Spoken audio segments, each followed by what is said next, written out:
Yeah, it's probably that little different thing. Track. Whatever, yeah, they're all. We might have bounced it. Oh, look, yeah, you can see here the LFO is mapped to the reverb. Yeah, a lot of the tracks have that as a bit of a signature that I've grown within Charli World, I think.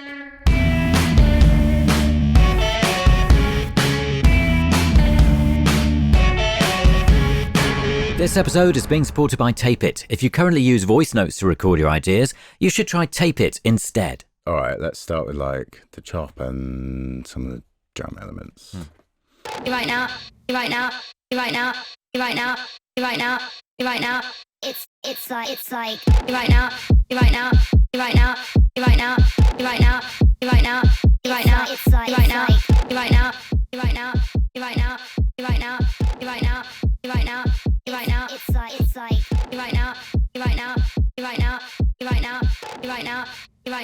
And so what are you using to make those drum parts, George?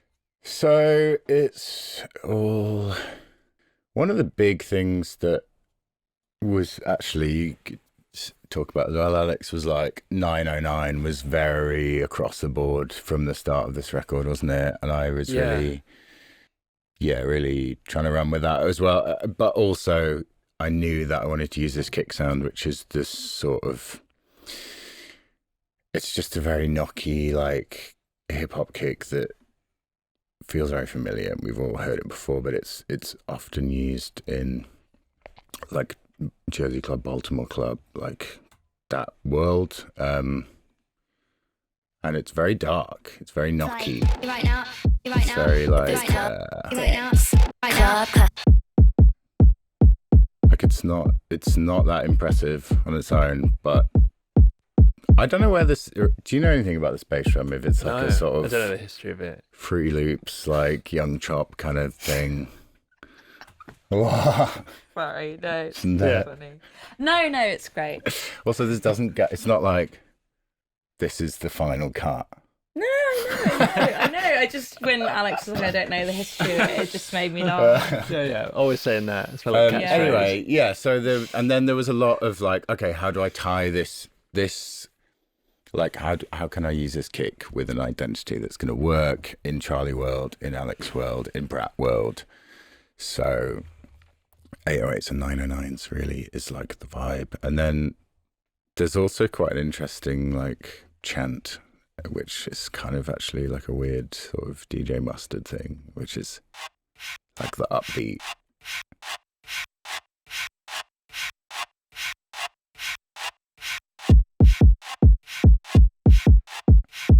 It's kind of that vibe. Yeah, I mean, the drums are really simple. Like the only thing that happens is then we go to 4 on the floor. I think the simplicity makes them snare. really hard, though. You know, even the sound of that kick, it's like, it's not really very like deep in any way, but I think that kind It's of just- makes it pretty like Yeah, it's knocky. It's not hard, expensive. you know? Like Yeah. if you were trying to make it like, big. It would be weird, I think, if it was big. yeah, if it was wide or if Yeah. it was like scooped and sounded like posh, it would be not really nice. Right, totally. But yeah, this is the only evolution is that. Just simple. I always like that growl sound or the growl synth Yeah, sound. that is that's Pulsar. That is Pulsar 23. That's an analog weird drum machine. It's a Russian drum machine. Yeah. This episode is being supported by Tape It. If you, like so many of our guests, use voice notes to capture your ideas, you are going to love Tape It. It is the iPhone recording app designed specifically for musicians and songwriters. With Tape It, you can record straight from your lock screen, set markers, add notes, and even include photos of settings. Plus, there's cloud sync, you can import your old voice notes, and to stay on top of it all, Tape It has great labeling features like automatic instrument detection. And all of the above is free. If you currently use voice notes, switching to Tape It is a no-brainer. But that's not all. Tape It has the option to upgrade to using 2 microphones on your iPhone, along with gentler dynamic compression to give a much more natural sound than any of the usual apps. And we have a special offer of a whole month of this high-quality recording for free. Just head to tape.it/tape notes to try it for yourself and see what a difference it makes. Let's hear Alex's keys. Yeah. Go on. So the Serum ones, right? because you already had chords in there basically mapping out what it was, but we just wanted it to be more. They didn't feel very Brat or me or Charlie. So, I could play the originals. It's just like, great. It's just soft synth with a phaser on it.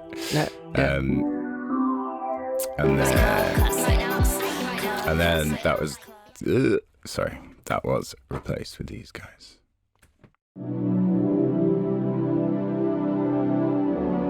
So nice. So this is what Alex did. Yeah. Yeah, I mean, I try to make a lot of those kind of sounds from scratch, specifically so I can control the detune. Like in that one, it's evolving. I think there's reverb. It's a reverb and the detune. It's like, I think there's a slow envelope that's drifting around, and it's nudging the reverb time. Yeah, you can just play it on there. You might see it moving around very slightly. Yeah, if you just click around, but. So I guess you go to effects, it's all mainly drifting in there, is it? That's the right one. It's probably that little thing. Track. Whatever, they're all, we might have bounced it. Yeah. So if it is that one, doesn't it look like LFO should be moving. Yeah. We might well have bounced it or something. I think this is. Oh look, you can see here the LFO is mapped to the reverb. Yeah, it's very basic, but it's nice just because, especially for me, detune. I mean, there's a lot of Charlie tracks that have it in some way, and it can sort of mean anything from like a sort of big rave moment to quite an emo sort of chords suspended kind of emotional moment. And so the idea that it can be the sort of same sound drifting between those two extremes is something that I just think suits a lot of Charlie's writing anyway. And also with that one, it's like the internal movement of the chords also being sort of melodic, and the top note being very like static as well, is something I find myself doing on a lot of Charlie's songs. So it feels like if you zoom out, it sounds very simple, and then if you like tune into it, or maybe Charlie will pick on some melodic thing. So a lot of the tracks have that as a bit of a signature that I've grown within Charlie world, I think. Yeah, there's not really anything that's in tune on this song. Especially Charlie, let's face it. The first bass, I think, is probably the only thing that's a pitch, and then, I mean, this guy certainly isn't. Do you remember when we listened to it for the first time? Oh yeah, on the PA. Yeah, we listened to it on my PA in this like bar that I have at home. In your club? In my club, yeah. I have like a club kind of at home. And we were so excited because we'd worked on it all day, and we'd just been working in the studio, and we were like, this is awesome. We were just feeling like super, super good about it. And we were like, let's play it like in the bar, in the house, like really, really loud. We were so excited. And we put it on, and we both sort of stood there. It was the gang vocal over that bass, and it was pre-tuning. Yeah, and it was pre-tuning it.